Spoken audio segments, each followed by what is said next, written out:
Greetings and welcome. In this session, we will discuss about the HVAC duct in central air conditioning system, that is a application of heating, ventilation, air conditioning. In that, normally the conditioning air is carried from the one space to another space. So to carry that, ducts are used. So here in this image you can see these are the outside rectangular shape sheet metal work. These are used to carry the air. This is inside the building, the air which is carried by this duct. At the end, this is an outlet. This is called a slot, rectangular slot diffuser. It is used to spread the air over the occupants.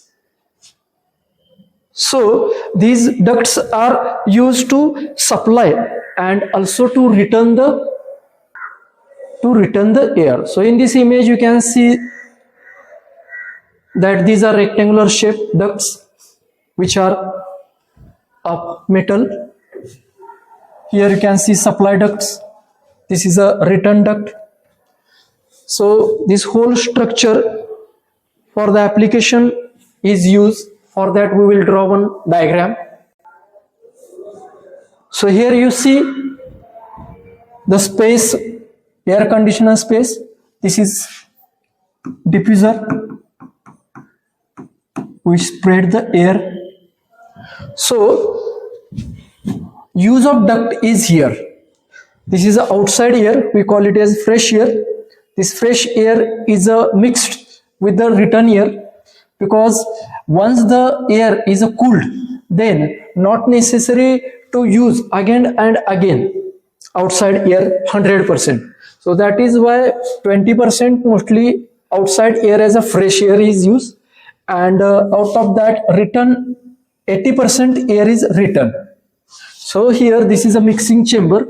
So in this mixing chamber, outside air and return air both are mixed. So this mixing is passed over the cooling coil or heating coil as per the requirement, and then this conditioned air is supplied to the space. So here this a duct line which is used to carry supply air, that is called as supply air duct. And the line which is used to carry the recirculated air return, that is called as return air duct. So mainly these are the two types of the duct on the basis of motion of air. Now about the material, normally different materials are used to construct this duct.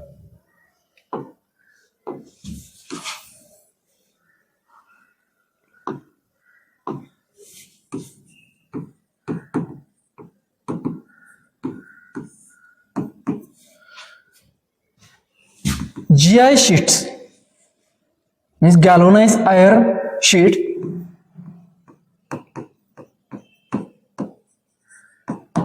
GI sheet ducts are used in a building air conditioning. Galvanized iron is used because the moisture contains air contain moisture, and because of that it may corrode the duct. So to have a corrosion resistance, galvanized iron coated material is used for the duct manufacturing. Second material is used aluminum in hospital air conditioning, normally hospital air conditioning system, because there contamination is to be avoided. So in such cases, for the cleanliness purpose, aluminum material is used in a hospital air conditioning. In case of factories where chemicals are used, so in such cases here stainless steel material is preferred to increase the life of duct. Stainless steel material is used.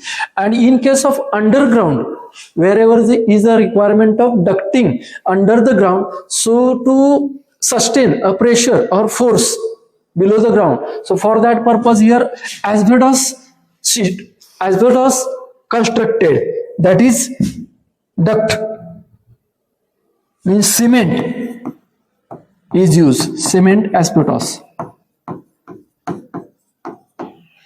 So these are the four materials used for the construction of duct.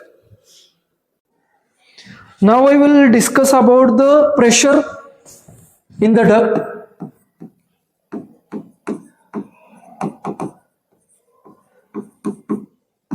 Because suppose this is a duct, to have a journey of air from one location to another location, because distance between these two locations is far. So for that purpose, here we have to have some mean, external mean, that will push the air in a forward direction. So that is why here fan is fitted.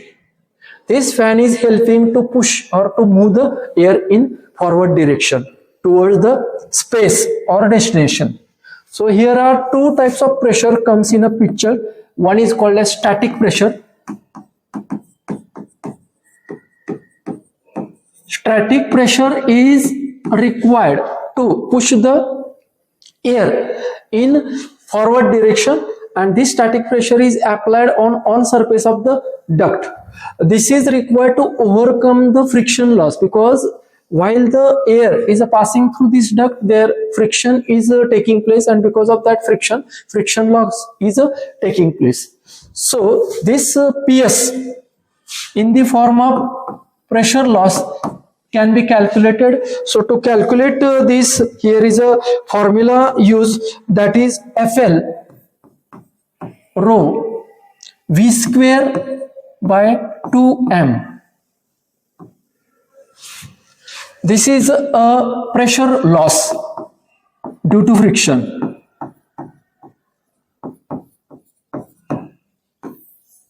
Pressure loss due to friction.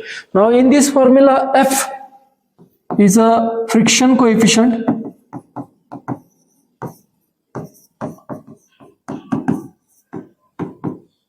It is actually friction factor, not coefficient.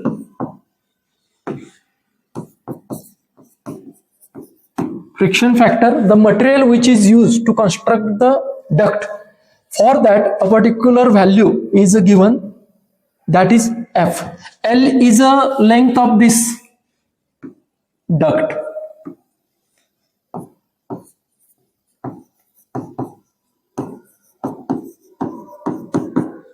Rho A is a air density. Normally the value is 1.2 kg per meter cube taken for the calculation.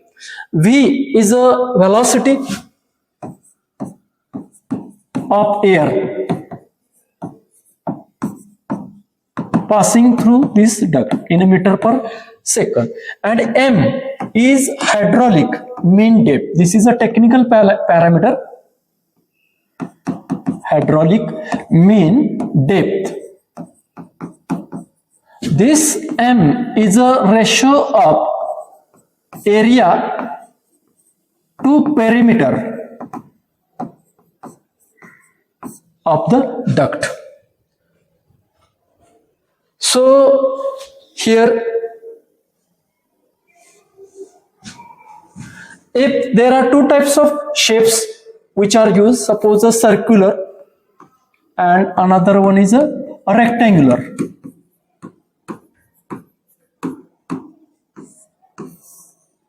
So for a circular duct, dimension to express this shape is used as a diameter. So in this case, here area of this is what?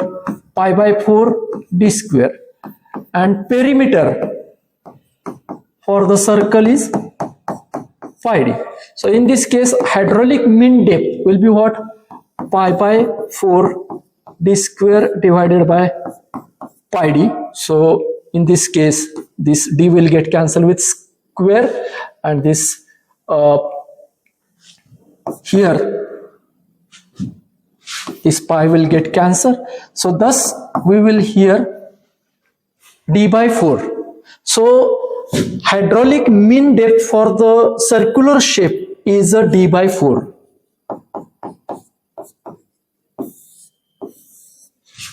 In case of rectangular duct or rectangular shape, this is a circular. In case of rectangular, here the dimensions are one side is a AB and B is the other side. So here M in this case will be what? Area by perimeter. Area is AB and perimeter is twice of A plus B. So AB divided by twice of A plus B. This formula is used to calculate the hydraulic mean depth for the rectangular. Now in this case, one more technical parameter is used in the numerical, that is called as aspect ratio. Aspect ratio is a ratio of longer side to smaller side, A by B. So normally here 4:1. This aspect ratio is a preferred in case of construction of the duct. Now this was about the hydraulic mean depth. Now again coming to the point, pressure. Static pressure we have covered. The second type of pressure is required, that is to move the air in a forward direction, is to give the velocity. So that is why the name is dynamic.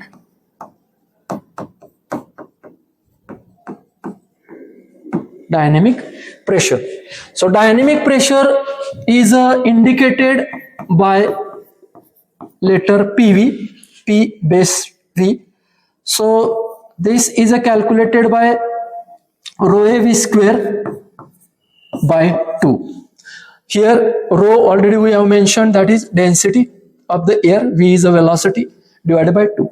Now unit of these both in Pascal, Newton per meter square. This also in a Pascal.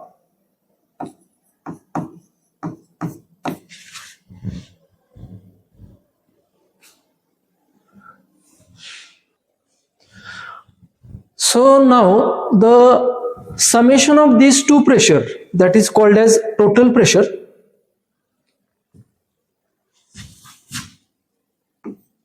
PT, that is equal to sum of static pressure and dynamic pressure. This is called as total pressure. Now when this air is to be passed through this duct, so here what should be the power of this fan?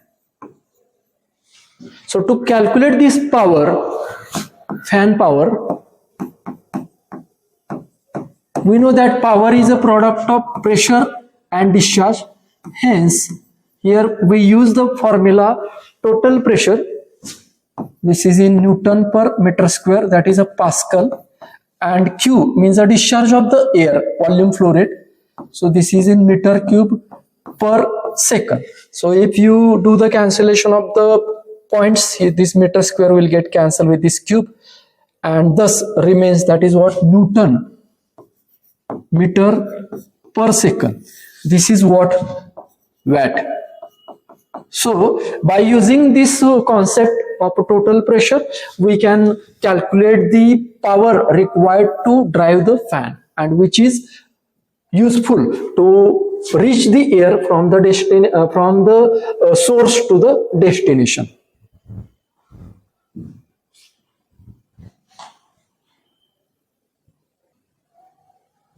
So in this way we have seen all the fundamental terms associated with duct, which are used in a central air conditioning system, that is HVAC applications.